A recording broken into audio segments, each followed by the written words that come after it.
Welcome back, friends. This video is in continuation to the previous session on Russian formalism. We are all already aware of the fact that Russian formalism existed in Russia from the 1910s to the 1930s, and the scholars who worked for this kind of criticism are Viktor Shklovsky, Yuri Tinianov, Vladimir Prop, Boris Eichenbaum, Roman Jakobson, Boris Tomaszewski, and Grigory Gukowski. This literary reading, which stressed on the scientific analysis of poetry, led to the emergence of two groups called the Moscow Linguistic Circle and the Opojaz, the Society for the Study of Poetic Language.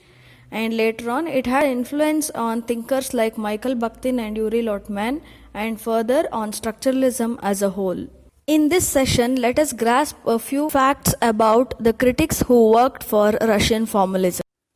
One of the most influential linguists, literary theorists, and semioticians of the 20th century Russia has been Roman Jakobson.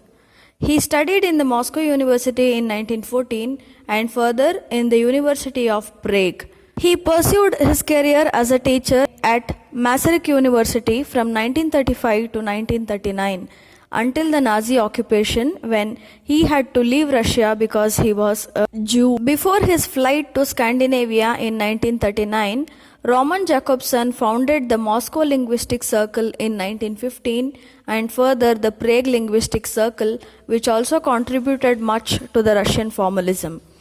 And at a later stage in 1941, he immigrated to the USA and stayed there till he died in 1982. As we have been continuously observing, formalism lies on the analysis of literariness, and Roman Jakobson attempted to define the verbal message of a work of art in linguistic terms rather than the meaning that the word carries, in particular to the writer or to a reader.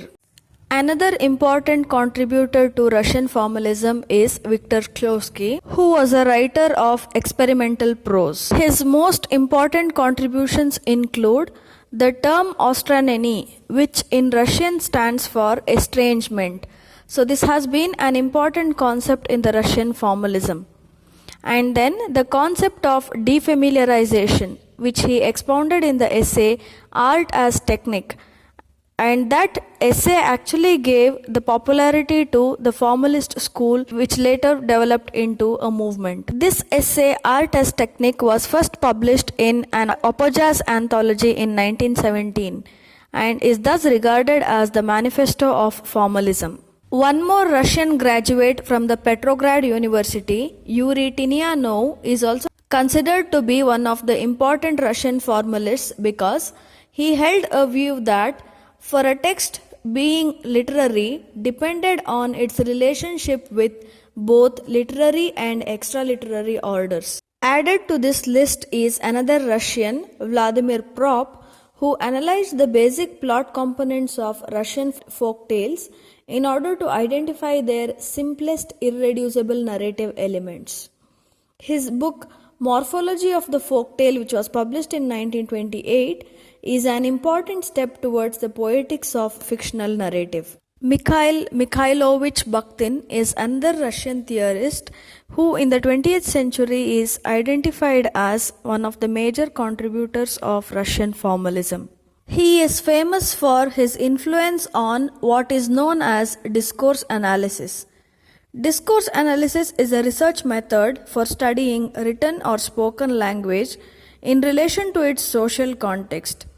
This analysis aims to understand how language is used in real life situations.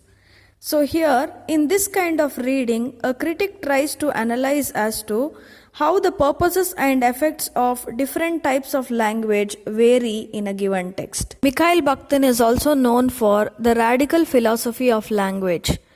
The philosophy of language investigates the nature of language, the relations between language, language users, and the world. Investigations of the philosophy of language may include inquiry into the nature of meaning, intentionality, reference, the constitution of sentences, concepts, learning, and thought. The radical interpretation of such a language involves the attributing of beliefs and desires to the text and meanings to its words from scratch. That is, without relying on translators, dictionaries, or specific prior knowledge of the mental state of the writer. It is done only by observing his or her use of the language in the context. Another great contribution of Bakhtin is his book, The Theory of the Novel. This book is based on concepts such as dialogism, polyphony, and carnival. For political reasons, Mikhail Bakhtin was forced into internal exile in around 1929.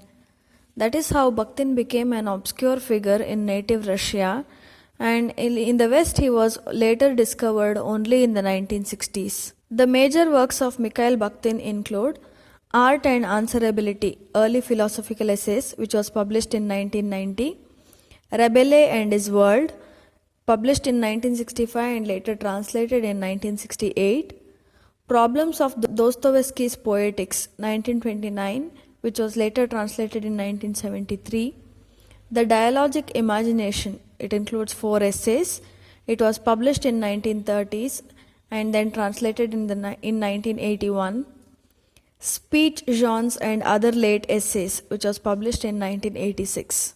While being familiar with the contributors to Russian formalism, we should also be aware of a few terms we come across in this study. They are, the first one is the literariness. It is a characteristic feature that distinguishes literature or its language from the ordinary language. So what is written and considered as literature is very much different from the everyday usage of the same language. The second important concept in Russian formalism is defamiliarization. The meaning of this term is making strange. The term defamiliarization is coined by Viktor Shklovsky.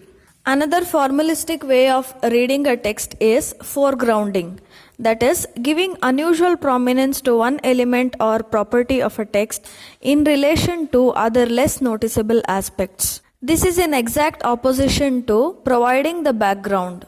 Formalistic reading includes the focus on fabula, which is the story or the chronological series of events, or sometimes the focus on sujet, which is the plot, that is the raw material of the story. Here are a few books and web links for reference and a few multiple choice questions for practice.